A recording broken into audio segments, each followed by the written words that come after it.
So why is it that these motherfuckers feel so strongly about not letting indigenous people have their voice be enshrined into the Constitution of Australia? What's stopping these motherfuckers' thought process from uploading those thoughts into their fucking brain? It's like they got a glitch. Or is it because they don't want an indigenous voice enshrined into the Constitution because it might actually benefit the indigenous people of Australia?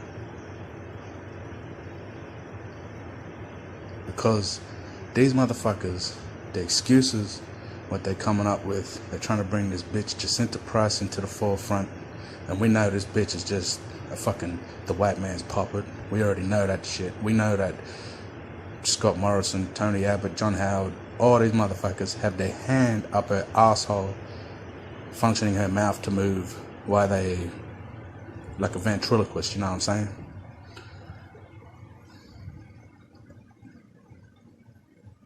And the excuses they're coming up with is fucking lame. How are you going to say that it might divide, they don't want to divide the Constitution by race, but they already fucking have. The Constitution favors the white Australian. There's nothing in the Constitution that favors Aboriginals. We don't even have a voice in the motherfucker. So, and if Jacinta Price doesn't want indigenous people to have a voice, she need to shut the fuck up. Who the fuck does she think she is? Like, oh, is she speaking from her white side? And her indigenous side is just locked away in dormant somewhere in fucking, like that movie Get Out. She's in the sunken place. But shit, it's crazy. But this shit is so blatant. These motherfuckers always talking about, we don't want to divide our Constitution by race. We don't want to be divided by race. Well, why the fuck is it okay for other races in Australia to have identity? Why isn't it okay for indigenous people to have their fucking voice enshrined into the motherfucking Constitution? When 200 years later, here we are, we're still fighting for our fucking right to have a voice in your Constitution, and we have our own people, like this dumb motherfucking institutionalized Stockholm Syndrome, suffering ass coconut, fucking Oreo cookie ass, stupid fat bitch from Yamba, Jacinta Price, dumbass, trying to speak out against what would benefit Aboriginal people.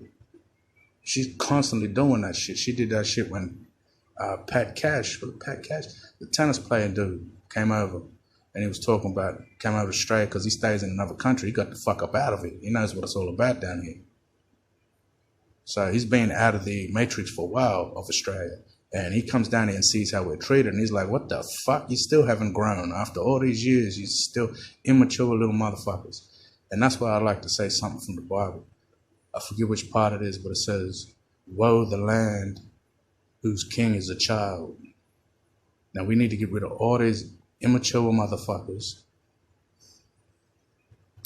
and get back to living, because it's like we're stuck in one spot, running in one spot ever since John Howard took fucking office. We've never been able to progress.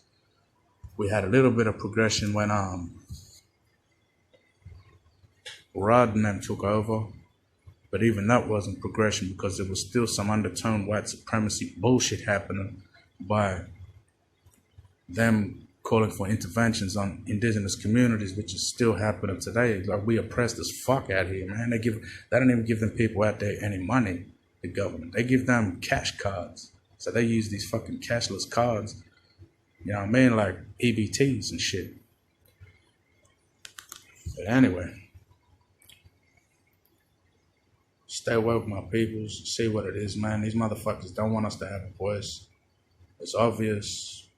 We've been at war for 200 years, still at war, shit ain't over, and we're not gonna be absorbed like you motherfuckers is Majin Buu from Dragon Ball Z and shit, trying to absorb us.